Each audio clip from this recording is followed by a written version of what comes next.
বন্ধুরা, মাছগুলো ভালো করে ভাজা হয়ে গেছে, তুলে নেবো সব বাটিতে। একটু কালো জিরে ফোড়ন দেবো, এই যে।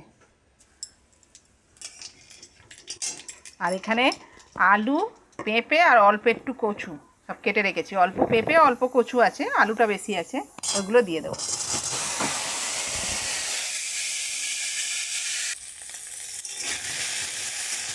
সবজিটা ভাজা হয়ে গেছে, ওর মধ্যে টমেটো আর কাঁচা লঙ্কা দিয়ে দেবো।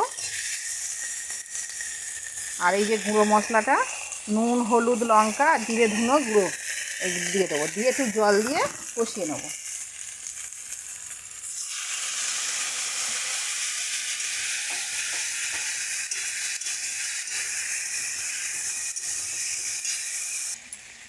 মশলাটা কষানো হয়ে গেছে ভালো করে, কড়া থেকে ছেড়ে যাচ্ছে মশলা। এবার জল দিয়ে দেবো। জল দিয়ে কচু আলুটা সিদ্ধ হতে দেবো, পেঁপেটা। ঝোল আলু সিদ্ধ হয়ে গেছে, এবার মাছটা দিয়ে দেবো।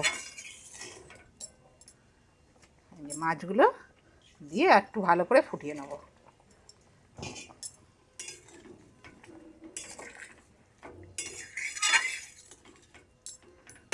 একটু চাপা দিয়ে দিই।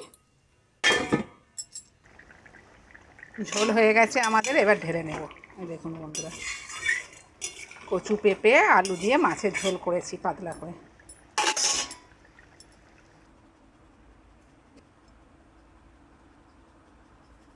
বন্ধুরা, কেমন হয়েছে কমেন্ট করে জানাবেন। চ্যানেলটাকে সাবস্ক্রাইব করে দেবেন বন্ধুরা। ধন্যবাদ আমার পুরো ভিডিওটা দেখার জন্য।